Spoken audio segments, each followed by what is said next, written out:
Hi, my name is Zakwan Zariman. I am the first presenter for the first question under Chapter 9, Communication. Right, roughly I already summarized the question. The question is about why employer shouldn't fire employee using email and what are the problems about the email. Right, okay. Normally you should never fire someone by phone or email.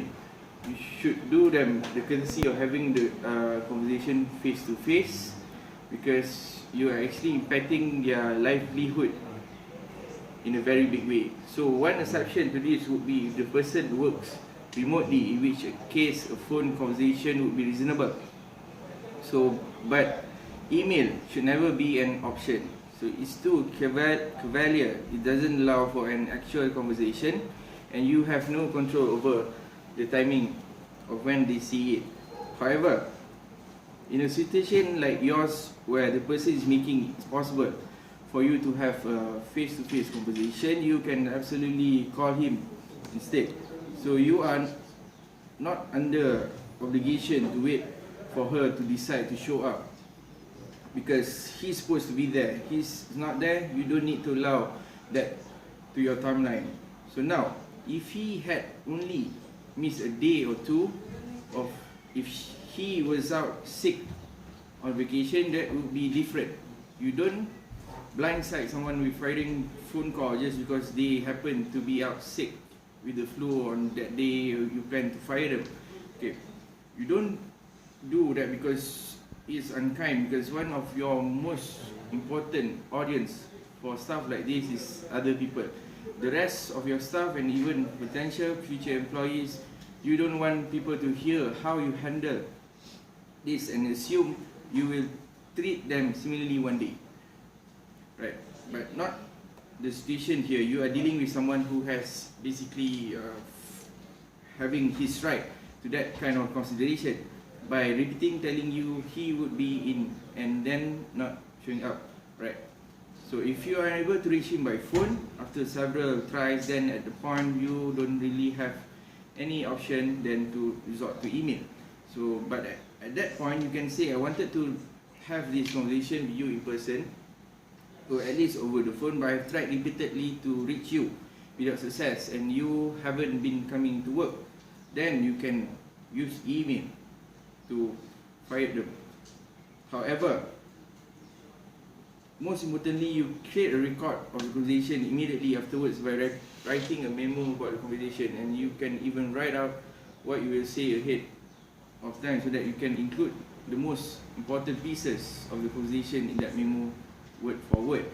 So this memo can be to yourself, to human resource, to his file, or whatever makes sense in your context. You can also email him a summary of your decision of you talk with him.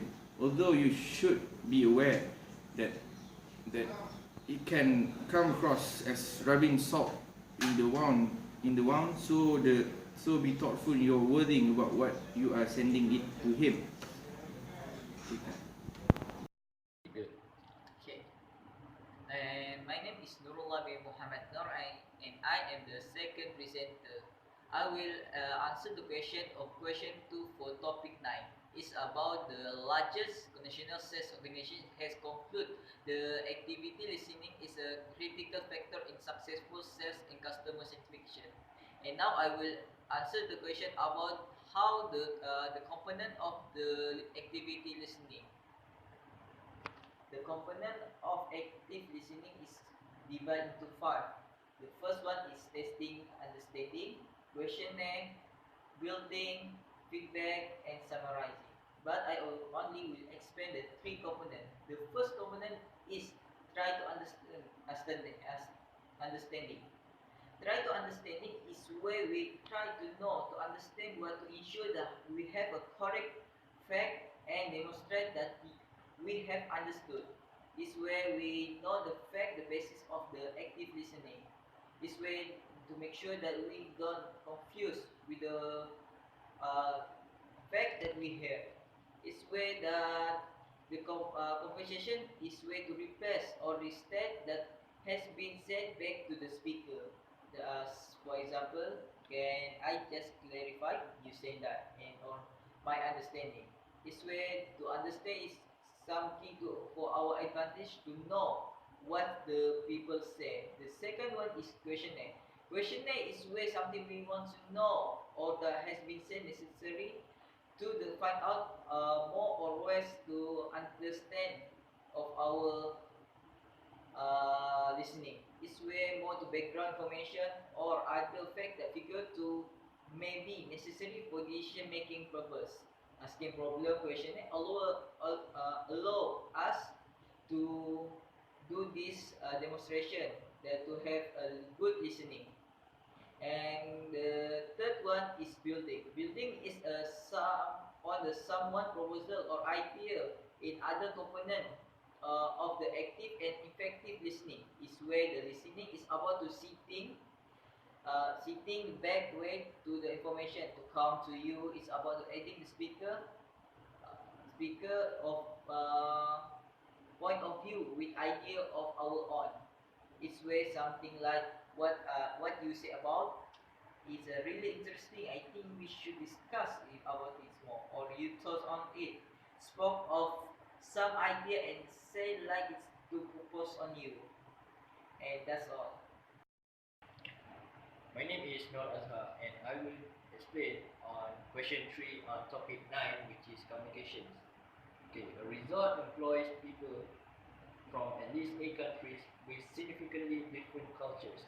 The resort's new manager is concerned that communications problems might exist among these employees, but she doesn't know what problems could occur. Identify and explain these 3 communication barriers that might occur due to differences among employees. Further, one of the communication barriers that could occur is perception. Perception is imperfect perceptual process of both sender and receiver. Or in other way, it is the way you think about or something or someone else thinking. It is the ability or can be understand as the ability to understand and notice something easily.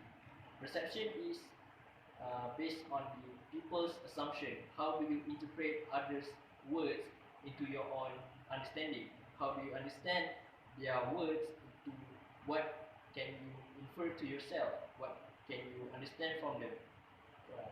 And for the second one is regarding on the filtering. Filtering is deleting or delaying negative information or using less harsh words so that the message sound more favorable.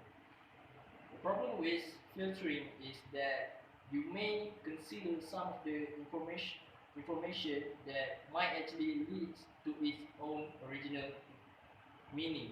So what can we say about filtering is that it doesn't give you the actual clues or the actual picture of what the other person is actually saying. And the third one is the most important is regarding on the language. There are 2 parts of the language, which is the jargon and ambiguity. Jargon is the technical language and acronyms as well as recognized words. In simple meanings, jargon is a specialized language that most people use in specific organizations or in socialized groups.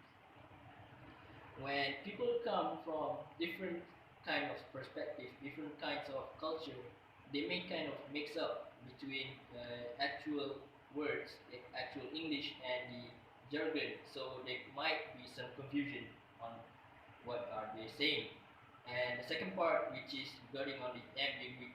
Ambiguity in meaning is something that does not have a single clear meaning, or which is in confusion. Ambiguity and phrases can create confusion. For example, can you close the door? You might assume the sender is asking whether shutting the door is permitted, the way you interpret the words. Sometimes, as we know, English can have one word with 2 or more different meanings. So, ambiguity is one of the confusions that could be created and could lead to communication barriers.